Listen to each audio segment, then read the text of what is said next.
so that I can be restored as a government agent to bring heaven to earth. And the way to do it is to get people saved so that they live by the will of God, they live by the wisdom of God, under the authority of God.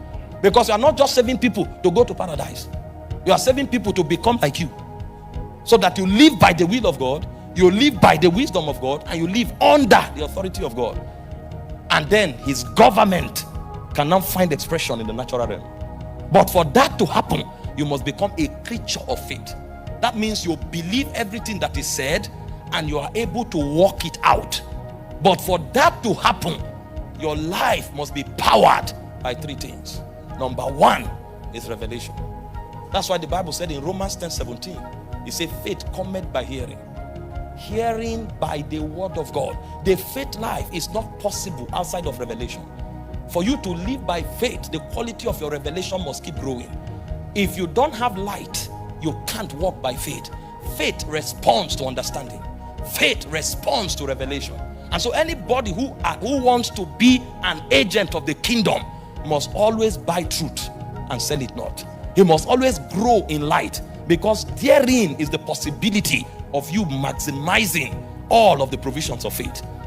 Then when you have built it by revelation, then the faith itself will expose you to a realm. Because anything you receive must be managed, must be stewarded, and must be expressed. And when you express spiritual things, you are going to discover that they have powers, they have protocols that regulates them. This is why consecration becomes important. Because a man who does not have consecration can also not walk in faith. You see our world today, many people, they know a lot of things. They will quote scriptures, they will declare things, but when it comes to practicals, you can't see it. Because that thing that they know has become a law to them, but they didn't respond.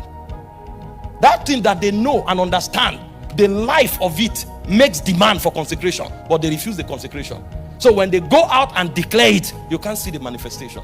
So the faith life insists on consecration. This is why every believer who is walking in the realm of faith must function by revelation.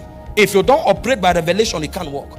In 2 Timothy chapter 1, if you read from verse 5 to 7 and Jude 1:20, you are going to see. It says, so then, 2 Timothy, it says, when I call to remembrance the genuine faith that is in you, which dwell first in your grandmother Lois and in your mother Eunice. Thank you, sir. I am persuaded it's also in you. But see what that faith is now doing. It said, therefore I remind you that this faith, you must stir it up